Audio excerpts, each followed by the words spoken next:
Anda kembali di berita utama bersama saya Asri Gunawan. Bak disambar petir, para guru honorer syok bukan kepalang. Terbitnya surat edaran Menteri Pendidikan Dasar dan Menengah nomor 7 tahun 2026 jadi penyebabnya.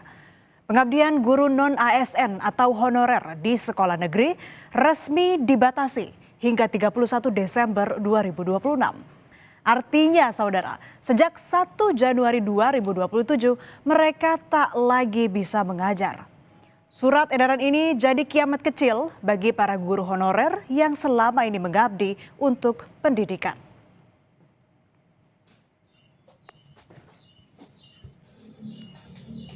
Di tengah pengabdiannya, para guru honorer masih berkutat dengan upah rendah dan nasib yang tidak pasti. Kondisi ekonomi yang jauh dari kata cukup mengiringi langkah mereka. Di Lebak, Banten, Ali Ruyani, guru honorer di SDN 1 Jayasari, Kecamatan Cimarga, Lebak, harus berjuang menuju tempat mengajar. Jarak 30 km dengan medan yang sulit ditempuhnya setiap hari. Selama 14 tahun mengabdi, baru 3 tahun terakhir, Ali menerima honor Rp750.000 per bulan. Sebelumnya, ia hanya digaji Rp250.000. Itu pun kerap dirapel 3 bulan sekali.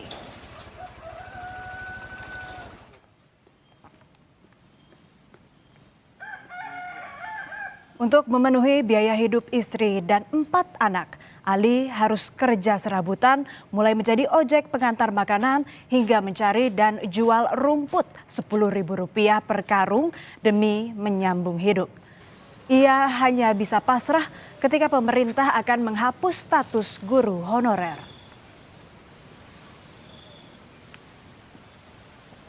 Di P3K ataupun PNS gitu ya. Seperti itu besar harapan. Ketika mungkin tidak ada tidak terekrut ataupun tidak lulus, itu mungkin sudah jadi bagian nasib pribadi saya. Kalau khawatir sudah barang pasti, sudah tentu pasti khawatir. Perjuangan sebagai guru honorer juga dijalani Nurhuda Aprianto, 23 tahun. Ia menjalani peran sebagai guru seni di SDN 1 Bojong Banyumas, Jawa Tengah. Honor yang diterimanya hanya Rp600.000 per bulan.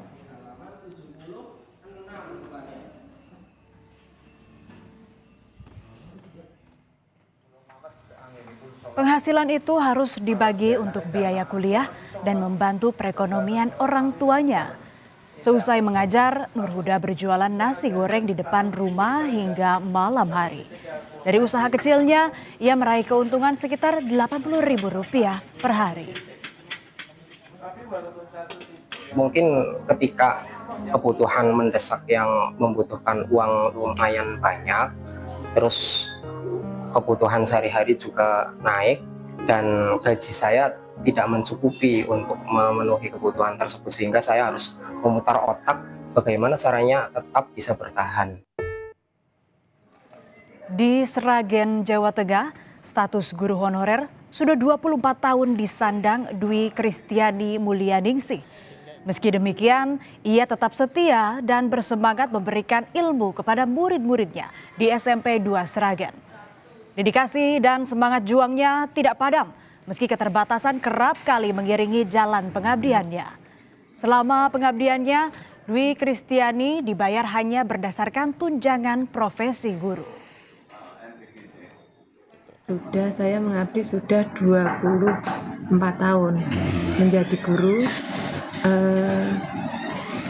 Saya punya harapan utama sebagai guru honorer, berharap besar kepada pemerintah untuk segera untuk menetapkan menjadi ASN. Efisiensi yang dicanangkan pemerintah pusat turut pula memunculkan kekhawatiran terhadap keberlanjutan layanan publik di sektor pendidikan. Sejumlah Pemda kesulitan membayar gaji guru honorer. Adanya pemangkasan dana transfer dari pusat ke daerah memicu krisis anggaran di daerah dan berdampak langsung pada nasib guru honorer. Besaran anggaran pendidikan di APBN juga tak kalah jadi sorotan, saudara.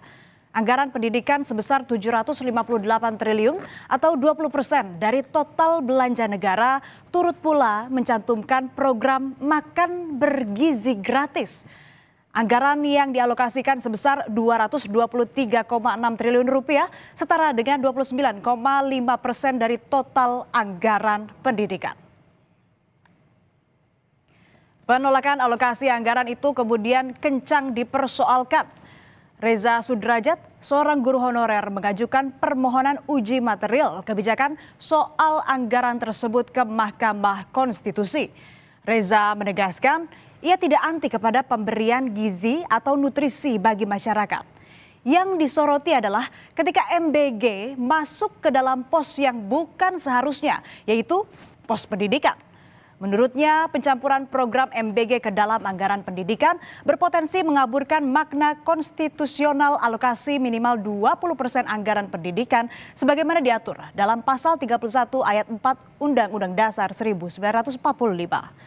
Namun, tudingan tergerusnya anggaran pendidikan oleh program makan bergizi gratis ini dibantah pemerintah melalui Seskap Teddy Indra Wijaya. Makan bergizi ini bertujuan untuk meningkatkan kualitas sumber daya manusia, dalam hal ini siswa dari PAUD, TK, SD, SMP, SMA, dan setingkatnya untuk memperoleh pendidikan di sekolah. Oke.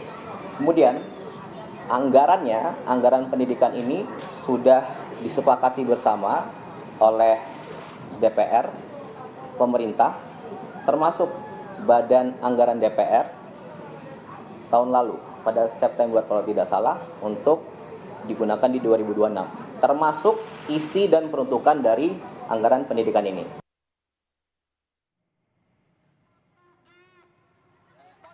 Surat edaran Menteri Pendidikan Dasar dan Menengah nomor 7 tahun 2026 yang membatasi masa kerja hingga 31 Desember 2026 membuat resah para guru honorer. Mereka hanya bisa pasrah sekaligus cemas dengan kebijakan pemerintah. Keresahan itu disuarakan melalui aksi unjuk rasa. Pasrah saja. Kita ya untuk sekarang ini jalan saja dulu, Mbak. Jalan dulu? Iya, saya belum tidak tahu ke depannya, kita juga tidak tahu ke depannya yang 31 Desember itu masalah berita itu. Kalau mungkin skemanya tidak ada kebijakan untuk guru honorer ke depannya, maka sekolah-sekolah akan banyak kekurangan guru. Bagaimana ke depannya itu tergantung dari pemerintah saja. Kami hanya menunggu kebijakan dari lagi. Siap menerima apa yang diputuskan pemerintah, tapi ya berusaha juga karena kan sekarang ada regulasinya untuk tes P3K. Jadi mau masuk itu soalnya kan sudah sertifikasi. Selama ini, saudara, keberadaan guru non-ASN menutup kekurangan tenaga pendidik di sekolah dan menunjang proses pembelajaran.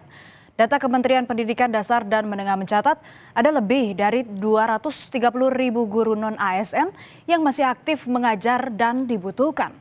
Adapun kebutuhan guru nasional mencapai lebih dari 480.000 guru. Sementara sekitar 60 hingga 70.000 guru memasuki masa pensiun setiap tahunnya. Di tengah kesenjangan angka tersebut, saudara, kebijakan penghapusan guru non-ASN alias honorer melahirkan tanda pertanyaan besar. Namun pemerintah menjamin ketersediaan guru. Kemendikdasmen menyatakan tengah menyiapkan skema penyerapan bagi guru non-ASN. Non-ASN itu juga sudah kami siapkan, bahkan dalam edaran itu ada yang punya sertik dapat tunjangan 2 juta, yang belum punya dapat subsidi. Pada waktu itu bahkan sudah ada edaran menteri dibolehkan menggunakan dana BOS. 1 Januari 2027 nanti status guru honorer akan dihapus. Dan ini bukan hanya soal aturan, tapi juga tentang hilangnya harapan para pengabdi pendidikan yang bertahun-tahun berjuang dengan segala keterbatasan. Ini artinya pemerintah harus menghadirkan solusi, tidak hanya sekadar janji.